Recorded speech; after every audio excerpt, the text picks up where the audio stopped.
वक्फ bill को लेकर जम्मू कश्मीर विधानसभा में आज भी जमकर हंगामा हुआ। इसे लेकर सियासत भी जारी है। नेशनल कॉन्फ्रेंस के विधायक सलमान सागर ने वक्फ बिल को लेकर बीजेपी पर निशाना साधा। उन्होंने कहा कि ये वक्फ बिल हमें नामंजूर है। ये मुसलमानों को दबाने का और तंग करने का तरीका है। ये हमारी जमीनों, मस्जिदों और कब्रिस्तानों पर कब्जा करने का बिल है। ये जो वक्फ बिल है ये हमें नामंजूर है। ये मुसलमानों को मार्जिनाइज करने का वेपन है। ये मुसलमानों को दबाने का वेपन है। ये मुसलमानों को तंग करने का वेपन है। ये हमारी जमीनों पे, ये हमारे कब्रिस्तानों पे, ये हमारी मस्जिदों पे कब्जा करने का वेपन है।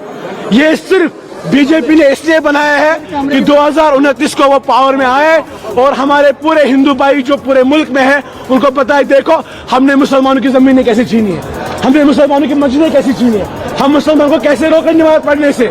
असल बात तो वही है, ये जो सबका साथ सबका विकास है वो कागजों में भी नहीं है। कागजों में तो वक्फ बिल आ गया, कागजों में सबका साथ सबका विकास नहीं आया। हम यही इन्हीं लाइज को एक्सपोज करना चाहते हैं, इसी झूठ का पुलिंदा हम फोड़ना चाहते हैं असेंबली में। वही हम स्पीकर से बोलते हैं कि हमें नामंजूर है, हम इस वक्फ बिल को नहीं मानते, हम इस पर डिस्कशन चाहते हैं।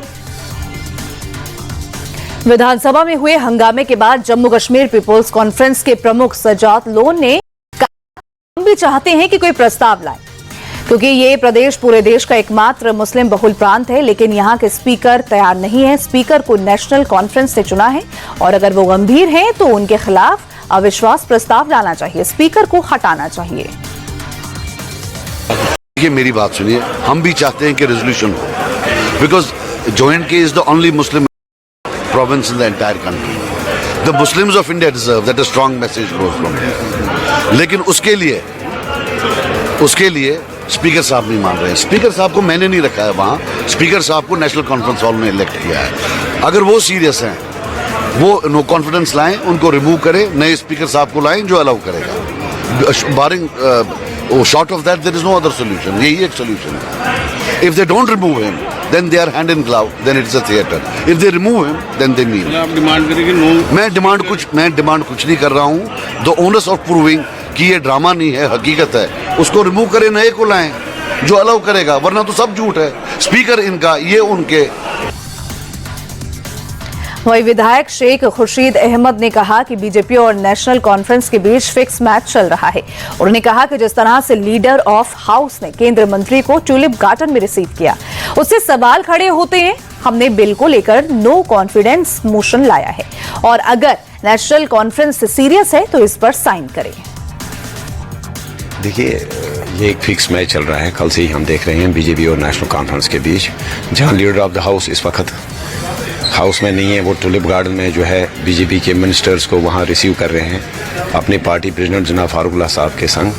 तो वहीं पे जो है यहाँ हाउस की कार्रवाई नहीं चलने दी जा रही है और नेशनल कॉन्फ्रेंस के कुछ मेंबरान जो है वो डिमांड कर रहे हैं, वो स्पीकर साहब को कह रहे हैं कि वो पार्शियलिटी दिखा रहे हैं। लेकिन हमने इस सिलसिले में कुछ 5-6 मेंबरान ने अभी एक नो कॉन्फिडेंस मोशन मूव की है। अगर नेशनल कॉन्फ्रेंस सिंसियर है वो आके साइन करें, वो जाके जो सबसे ज़्यादा ऑब्जेक्शन इस वक्त कर रहे हैं वो उनमें से किसी एक मेंबर को उठाएं और उनके पास नंबर्स हैं, हम भी सपोर्ट करेंगे, वो स्पीकर साहब की कुर्सी पे बिठाएं और डिस्कशन हो। और साथ ही साथ हमारी ये भी डिमांड है कि जो कल इन्होंने जो 7 रेजोल्यूशन कल टेबल होनी थी, जिन पे वोटिंग और जिन पे बहस होनी थी, जिसमें एक इंपॉर्टेंट रेजोल्यूशन थी स्टेटहुड के हवाले से, उस वजह से भी उन्होंने कल जो है उनको सबोटाज किया। उस वक्त ये मैनेज कर रहे हैं हाउस को, आप खुद देख सकते हैं। शायद बीजेपी को बेल आउट करने की कोशिश हो रही है यहाँ। जम्मू कश्मीर विधानसभा में वक्फ पर बचे हंगामे पर जेपीसी अध्यक्ष जगदम्बिका पाल ने कहा कि यह असंवैधानिक है। केंद्र सरकार के बनाए कानून की कॉपी फाड़ना जनता का अपमान है। पीडीपी एनसी में तुष्टीकरण की राजनीति करने के लिए होड़ लगी हुई है कि इस संशोधन के बाद गरीब, पसमानदा, पिछड़ा या खवातीन सभी इसका स्वागत कर रहे हैं। अब जम्मू कश्मीर में महबूबा मुफ्ती जो आर्टिकल 370-35A अगर लागू हो जाएगा, इसको समाप्त कर दिया जाएगा तो खून की नदियां बह जाएंगी। आज उनकी पार्टी के लोग बिल फाड़ रहे हैं, आज उसकी कॉपी, आज उनके लोग हाथापाई कर रहे हैं बीजेपी के विधायकों से, काम नहीं होने दे रहे हैं। एनसी के लोग हैं तो स्वाभाविक है कि ये कुछ लोग जानबूझ करके हंगामा कर रहे हैं। लेकिन कौन उनके साथ खड़ा है? जम्मू कश्मीर की भी आवाम नहीं खड़ी है। जालंधर में जिस तरह से बीजेपी के वरिष्ठ नेता मनोरंजन कालिया के घर पर ग्रेनेड हमला किया गया, उस पर सियासत भी जमकर हो रही है। केंद्रीय मंत्री रवनीत बिट्टू ने इस हमले को लेकर पंजाब सरकार पर जमकर निशाना साधा और कहा कि आम आदमी पार्टी की सरकार में बीजेपी के वरिष्ठ नेताओं को टारगेट किया जा रहा है, जो कि चिंता की बात है। आज पूरा पंजाब, क्या देश इस चीज से दहल गया है, क्योंकि पंजाब इन चीजों से गुजरा है। तो उस टाइम भी ग्रेनेड ऐसे नहीं फेंके जा रहे थे, ये तो ऐसे लग रहा है भी हेमले टॉयज की दुकान से जैसे ग्रेनेड लेके आ रहे हैं। तो ये मनोरंजन कालिया जी बीजेपी के और सब पार्टियों में से सबसे सीनियर लीडर जो पंजाब के हैं, जिन्होंने उस दौर को देखा हुआ है। पर रात 1:15 बजे उनके घर के ऊपर आप अंदाजा लगाइए, एक कैबिनेट मंत्री 10-15 साल रहे हैं और बीजेपी के सबसे हाईएस्ट लीडर हैं देश के, उनके घर के गेट के ऊपर एक ई रिक्शा आता है और सीधा ग्रेनेड फेंकता है और ग्रेनेड से उनकी सारी गाड़ी, उनका मोटरसाइकिल, सारे कमरे आपने देखे हैं और 50 फुट ऊपर, और इधर उनकी किचन जो सारी तहस नहस की है।